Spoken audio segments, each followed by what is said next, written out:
If you want to just talk a little bit about your book and what we can expect from it. Sure. The Making of the President 2016 is the definitive kind of insider's account of how Donald Trump pulled off the greatest political upset in American history. I purposely formatted the book after The Making of the President 1960 by Theodore H. White, Teddy White, who actually I had an opportunity to meet in 1976. I had dinner with him when I was a young aide to Ronald Reagan, and he was writing his final book in this series. Actually, I ate dinner, he drank dinner, but he was a great man, and that book completely changed the way presidential politics was reported in this country. So my book is a combination of kind of big picture trends in the country, as well as kind of down and dirty vignettes from the campaign trail, just as his books were. I think people will find it interesting. Okay, you can kind of give a perspective that many people may not be able to have seen through that campaign. Talk a little bit about what's the inside look that you have. Sure. Well, I have been a friend and associate of Donald Trump for actually 39 years. I met him in 1979 when I was sent to New York to organize Governor Ronald Reagan's campaign for president, and I read in the newspaper that George Bush, Howard Baker, Governor John Connally had all been courting Donald Trump to join their campaigns, but there was no mention of Governor Reagan. So I finagled an appointment to see him. I made my pitch. We hit it off. He joined my finance committee. He and his father raised a couple $100,000, which in 1979 was huge money for Governor Reagan. And we became fast friends. Then after Reagan was elected, I went to work for the Trump Organization as a consultant, and I have worked on and off for him since that time. I wanted him to run for president in 1988, a little early. I wanted him to run again in 2000. We actually did explore it. Then I wanted him to run again in 2012. And of course, lastly, I was very much in favor of his running in 2016 when there was no incumbent and it was an open seat. So I've known from the beginning that he had the stature and the charisma and the independence to be a great candidate. It's hard to make the transition from a different, discipline. Like going from perhaps a movie star or an actor to being a politics is a lesser leap than businessman to politics. On the other hand, I would argue that he was always a showman, and politics is very much like show business in that the voters want to be entertained, and if you don't entertain them, if you bore them, they start to look elsewhere.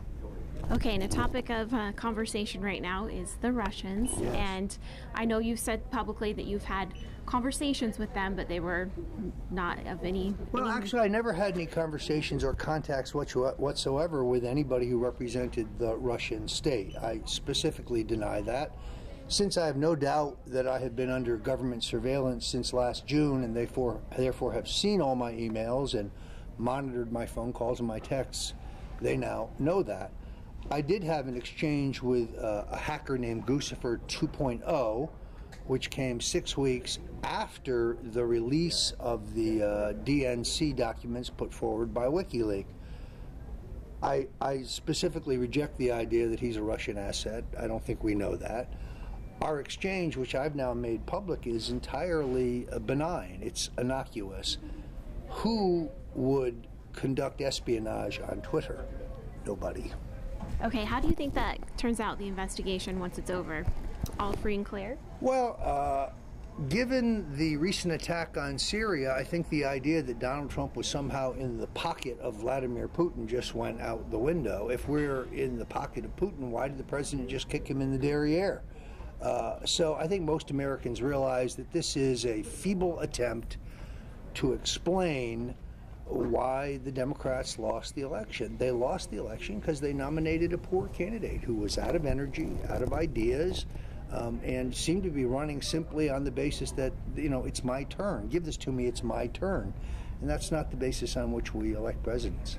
Okay, a little bit lighter conversation. We here in Austin, a lot of people are on board with the medicinal marijuana legalizing. You've been a champion of legalizing marijuana. Yes, I am. The Attorney General's come out with his opposition towards it. Do you think President Trump's going to stick with his campaign promise that it's going to be in the state's hands? Well, I hope to convince him because, as you know, in the campaign, the candidate Trump was very forthright about the fact that when it came to medicinal marijuana, that he favored a states' rights approach, that while he himself would not ever be a user, he thought it was up to the states. That's a position, frankly, that I urged him to take. You can't be for states' rights when it comes to transgendered bathrooms, and states' rights when it comes to abortion, and states' rights when it comes to medicinal marijuana, and then suddenly say, well, when it comes to recreational marijuana, which is really what Sessions is saying now, I'm not for states' rights. There's an internal inconsistency there. I'm really hopeful that I can convince the president to reel in his attorney general.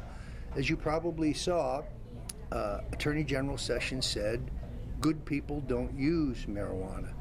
No, Mr. Attorney General, sick people use marijuana, and millions of Americans have found relief from various illnesses from marijuana. So I believe that the Attorney General is disserving the president. This is not consistent with the position he put out there in the election, and I know lots of younger voters and lots of libertarian-oriented voters voted for Donald Trump based on that promise.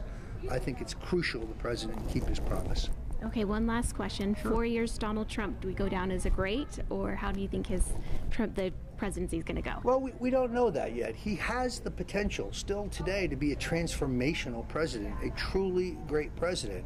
The danger is that his presidency will be co-opted by the very establishment figures who are trying to suck him into a wider war in Syria, who would continue to undermine our civil liberties, who would continue these trade deals that have sucked the jobs out of America, who would continue an immigration system under which our borders are porous.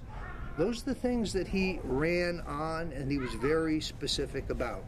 If he will stick to his agenda, if he will not get, distracted by the siren song of the establishment types who are now pretending to be his friends, and he delivers to the American people, he could be one of our greatest presidents.